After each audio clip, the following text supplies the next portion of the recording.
Preparação de alimentação natural em lote para cães e gatos. A rastreabilidade é importantíssimo para você garantir a segurança e a qualidade do produto que você está oferecendo.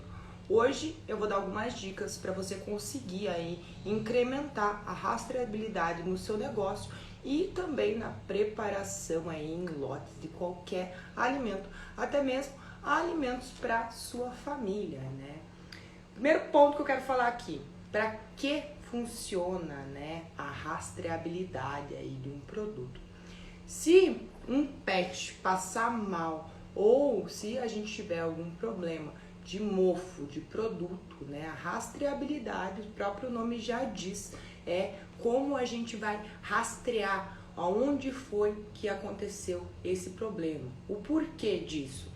Foi a embalagem que você utilizou? Ou foi então os ingredientes, né? Então foi esse processo, o que deu errado. O controle de boas práticas aí já foi muito conversado por aqui.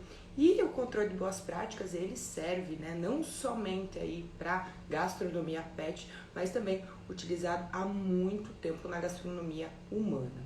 Com o controle de boas práticas, onde aí a gente vai conseguir observar melhor esses pontos. Como isso funciona? O controle de boas práticas, eles têm vários pontos. Então, queria falar de uma maneira aqui mais indireta com vocês para você poder entender e visualizar como funciona, né, tudo isso. Existem alguns pontos bem importantes. Hoje já existem softwares, né? Hoje a Chef de Alimari, por exemplo, ela já conta aí com um software para auxiliar nesse processo. Mas ele demanda e muito a gente alimentar esse sistema para conseguir as informações corretas.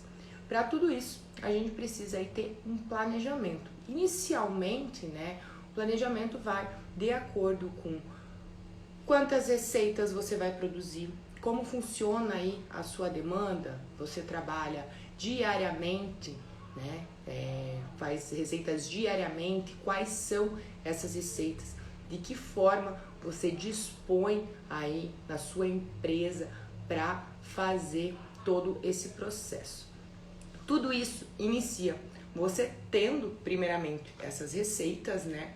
Organizando aí, tendo as fichas técnicas de cada produção que você vai fazer. Isso vai te auxiliar também na parte das compras. Então a gente já falou especificadamente sobre cada assunto aqui, mas vou retomar algumas coisas aí para ninguém ficar perdido.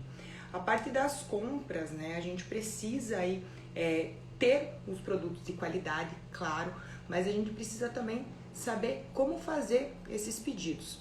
A Chef de Alimari hoje, ela trabalha com pedidos diários, semanais, quinzenais, mensais e também aí por trimestres. Depende muito o tipo, né, de fornecedor que a gente está trabalhando. Então, por exemplo, vegetais, a entrega acontece todos os dias, então a gente sempre tem garantia aí de um produto fresco, né? A gente tem um controle bem grande aí com os produtos diários, até mesmo porque são normalmente itens mais perecíveis. No caso das carnes mais exóticas, que a gente não tem aí uma demanda tão grande como carnes de coelho, carne de rã, esses produtos eles são aí feitos, né, a cada 30 dias. Carnes mais comuns que a gente utiliza em uma maior quantidade são feitos semanais, como carne bovina, lombo e também aí os peixes e as aves, né, como o frango. Então, tudo isso vai ser dimensionado de acordo com a sua demanda e o seu processo de produção. Então, para a gente conseguir aí ter, né, com exatidão, conseguir rastrear esse produto que chegou até a mesa, né, do seu cliente aí, então você precisa entender quais os produtos que foram utilizados. Quando você trabalha com uma demanda muito grande, vai ficar muito mais difícil. Quando você tem aí uma demanda pequena, você ainda consegue lembrar. eu usei o arroz que eu comprei aquele dia, a carne que eu comprei em tal local, os vegetais foram usados os mesmos que em tal receita. Quando você tá uma demanda muito grande, fica muito difícil você relembrar aí esse processo. Que dia que foi pedida a carne? Que dia que a gente fabricou essa comida? Então, como funciona na Chef de Animale? Além de todo esse processo ser muito minucioso, de planejamento, de compras, parte de armazenamento de produtos, então tudo isso, né, a gente precisa ir de um treinamento de equipe bem integrado para tudo isso dar certo. A gente precisa da parte de rotulagem para a gente também conseguir fazer esse rastreio. Então, como eu falo, né, dentro de um sistema, ele fica mais fácil, mas também ao mesmo tempo fica um pouco mais difícil de início você fazer aí alimentar esse sistema. Você consegue de uma forma muito prática fazer em seus planejamentos, né, todo esse controle de boas práticas em folhas impressas, tá? Foi como a Chef de Animale trabalhou durante muitos e muitos anos. Na parte do atendimento, para você ter ideia, algumas planilhas ainda são aí feitas, né, em folhas impressas manualmente e somente uma vez por mês passados aí para o sistema, porque como a gente já não tem mais a fabricação, é mais controle de temperatura e outros fatores que a gente acaba fazendo no atendimento, na parte da loja, né? Fica aí mais fácil, em vez de abrir o sistema todo dia, ser repassado uma vez por mês. Já na parte da produção, ela é feita diariamente. Então, o nosso controle de lote, além de a gente conseguir fazer toda a rastreabilidade aí, de ingredientes, quais os ingredientes exatamente, de qual dia que chegou, a gente está utilizando para aquela dieta, a gente também aí consegue fazer o rastreio de data que aquela porção foi feita. Então, isso tudo, os nossos lotes, os lotes da Chef de Animale, eles são aí definidos por data de fabricação. Então, é o que define como a gente vai rastrear esse produto nas nossas planilhas. Carol, mas isso tudo aí, com problema com pet, em questão do mofo, vai ser exclusivamente por causa de um produto? Muitas vezes não, às vezes está no processo, né? Questão de higiene, né? Dos próprios colaboradores. No início é muito chato para todo mundo que está começando a fazer aí essas planilhas, tá? Mas quando acontece um problema, eu falo, ela não é para ser usada, ela só vai ser usada quando você realmente tiver algum tipo de problema, né, em algum produto. Por exemplo, uma vez, quando nós estávamos iniciando, nós fabricávamos aí lotes para clientes de 30, 40 unidades de biscoitos personalizados, que é o nosso biscoito tradicional, escrito manualmente. Quando os pedidos começaram a aumentar, com os pedidos aí de 4 vezes mais, como 200 unidades, os nossos biscoitos começaram aí a inchar, né? E para nós entendermos, né, com toda a ficha técnica, com toda a produção, com todo o processo já organizado, para a gente entender o que estava causando aquele problema, somente com as planilhas a gente conseguiu entender. Em vez de divisões de massa, estavam feitas massas inteiras, né? Como eu já comentei aqui, questão de experiência, porque a gente sempre fala, sovar muito as massas com farinha de trigo integral fazem aí com que elas estufem, né? E você fazer uma maior quantidade, vai ser necessário você trabalhar mais nessa massa e vai acontecer aí muitas vezes de estufar, porque você está sovando cada vez mais, aquela história, deixa só homogênea, não sova muito a massa, porque ela vai acabar estufando aí quando ela entra no nosso forno, né? Então, quando faz o método de cocção. Então, são pequenos detalhes, não somente problemas como um pé de passar mal, um mofo em algum produto, né? Mas também aí pequenos detalhes de produção. Então, muitas vezes, é só multiplicar a receita. Então, vai acabar aí percebendo que um pequeno detalhe, apenas com as planilhas, muitas vezes aí você vai conseguir sanar rapidamente. E você ter aí a segurança de poder também, né, fazer um recal, se for necessário. Então, todo o lote daquele produto ser comprometido. Desde um erro de etiqueta na sua embalagem, ou então um problema aí de utilizar um ingrediente diferente do que era para ser. Vai ficar muito mais fácil você saber quanto foi produzido, para quem foi produzido. Isso que eu ainda não falei no caso aqui de dietas específicas, né? Quando a gente trabalha com dietas específicas, sejam elas aí por restrições alimentares ou então até mesmo por preferência dos pets, né? Olhe como tudo está interligado. Além dos ingredientes, né, os equipamentos, a limpeza dos equipamentos, a higiene aí dos colaboradores. Se eu não tiver os equipamentos bem higienizados, a gente pode aí estar, né, colocando algum produto que esse pet não pode consumir.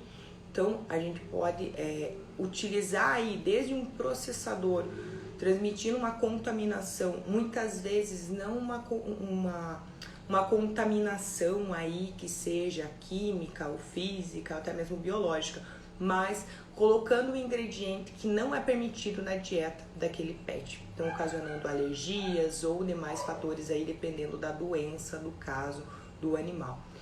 Então, tudo isso, né, além desse controle que a gente tem diariamente com treinamentos, com a parte do sistema, com a parte dos nossos produtos, rotulagem, armazenagem, recebimento e todos esses fatores, a gente ainda necessita fazer auditorias regulares, né, onde tudo isso é repassado. A gente tem aí a Clarissa, né, que faz os treinamentos, então toda a parte de higiene, é ela quem está à frente da nossa equipe, né, da nossa produção, sempre fazendo aí no mínimo a cada 3 meses esses treinamentos. Muitas vezes algumas coisas repetidas, né, mas sempre aí com inovações e com detalhes importantíssimos. Para vocês terem uma ideia, até a equipe, tá? Até a equipe acaba pedindo esse treinamento para se lembrar. Já tá quase na hora do treinamento, né? Será que ela não pode vir antes aqui pra gente quer tirar algumas dúvidas, alguns detalhes, mesmo ela sempre tendo contato direto, né? Essas dinâmicas aí acabam fazendo com que os colaboradores se unam ainda mais e também fica muito mais fácil visualizar quais podem ser os possíveis problemas. Além dessas auditorias, a gente também precisa aí fazer o monitoramento e o controle. Mesmo com todo esse controle diário, ainda é necessário a gente fazer um monitoramento e um controle para ver se tudo está sendo respondido de forma correta, né? Se há dúvidas, principalmente quem está iniciando aí, aplicando o controle de boas práticas, os POPs, muitas vezes aí eles causam muitas dúvidas e eles não só podem, como eles devem ser atualizados. Então, tudo isso você vai vendo de acordo com a sua rotina, a sua demanda, o que você acha realmente necessários. Para você terem uma ideia, além de todos os itens que eu já falei aqui, a gente tem controle de caixa da água, a gente tem também controle de pragas. Então, tudo isso para garantir que a gente entregue um produto seguro e de qualidade. Todos esses detalhes, né, que eu comentei aqui hoje, eles podem ser usados aí de maneira muito prática para você fazer as alimentações para sua família. Você, por exemplo, que faz aí a alimentação semanal para sua família ou para você mesmo, né? Vamos entrar numa dieta, vamos fazer aí porções para congelamento. Então, você ter o acompanhamento desse processo, claro, como comentei, uma demanda menor fica muito mais fácil, muitas vezes você não precisa ter planilhas, tantas planilhas como no caso aí da Chef de Animale, né? Mas quando você está fazendo para sua família esse controle básico e mínimo, então vamos lá, repetindo alguns pontos importantes aqui. Planejamento, o que você vai fazer? Quais as receitas que você vai fazer? Compras, quanto, onde, tá? Então, quanto será necessário? A parte de armazenamento desses produtos. Vai para o freezer, vai para a geladeira, vai para uma despensa? Como eu devo armazenar? Rotulagem, importantíssimo. Data de fabricação, data de validade dos produtos. Tem um registro, então há descrições básicas dos ingredientes que vão naquela receita. Muito cuidado com dietas específicas, como aqui um exemplo, né, bem básico. Eu tenho alergia ao glúten. Vocês já devem saber essa informação, mas quando você realmente é celíaco, né, e tem aí, é bem severo o seu caso, até mesmo a cozinha, né, ela não deve ter nenhum manuseio de nenhum tipo, né, de farinha. Então a gente não tá só falando naquele momento, não é uma limpeza básica, às vezes, quando o caso é mais severo, até mesmo os equipamentos devem ser específicos para isso. Então todos esses detalhes são muito importantes para a gente conseguir, né, o porquê fazer essa preparação, por que saber qual o lote, por que as empresas precisam saber o lote. É por esse motivo, para caso seja necessário, a gente consiga aí, de uma forma rápida e efetiva, fazer o recolhimento desses produtos do mercado e também aí poder rastrear o porquê, qual o motivo, né? Quantos recalques aí a gente já viu de produtos, molho de tomate com pelo de rato, por exemplo. Então, todo o lote daquela produção precisa ser retirado do mercado, né? Não, às vezes não é todos os produtos, né? Não é todas as embalagens, todos esses consumos que está aí com algum tipo